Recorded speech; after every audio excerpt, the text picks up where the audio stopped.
Ashiq Usman L365 എന്ന സിനിമയുടെ കൂടുതൽ കാര്യങ്ങൾ ഇപ്പോൾ ഒരു ഇൻ്റർവ്യൂവിൽ വെളിപ്പെടുത്തിയിരിക്കുകയാണ്.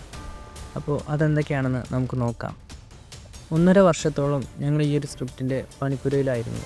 ആ ഒരു സമയം ആരായിരിക്കും നായകൻ എന്നത് സംബന്ധിച്ച് ഞങ്ങൾക്ക് പ്ലാനുകളൊന്നും ഉണ്ടായിരുന്നില്ല.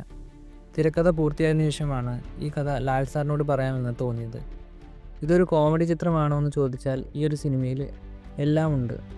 ലാൽ സാർ ഏറെ നാളുകൾക്ക് ശേഷം ഒരു പോലീസ് കഥാപാത്രം ചെയ്യുന്നു. അതിൽ ഹ്യൂമറുണ്ട്. ത്രില്ലറാണോ എന്ന് ചോദിച്ചാൽ അങ്ങനെയും പറയാം. സിനിമ റിലീസ് ചെയ്യുന്ന വേളയിൽ മാത്രമേ കൂടുതൽ പറയാൻ സാധിക്കുകയുള്ളൂ.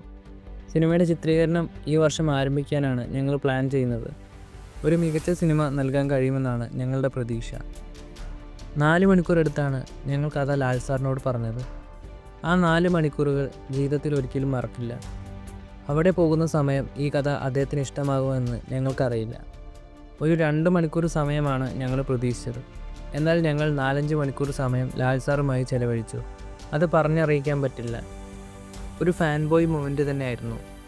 L365 എന്ന സിനിമയുടെ DOP ഷാജി കുമാർ ആയിരിക്കുമെന്ന് ഇപ്പോൾ ഏകദേശം കൺഫേം ആയിട്ടുണ്ട്. ജെയ്ക്സ് ബിജോയ് തന്നെയാണോ സിനിമയുടെ മ്യൂസിക് ചെയ്യുന്നതെന്ന് ഇതുവരെയും ഉറപ്പായിട്ടില്ല. ഇപ്പോഴും ഡിസ്കഷൻ നടക്കുന്നുണ്ട്. ഈ വർഷം ഷൂട്ടിംഗ് തുടങ്ങുകയാണെങ്കിൽ L365 എന്ന സിനിമയുടെ റിലീസ് അടുത്ത വർഷമായിരിക്കാം.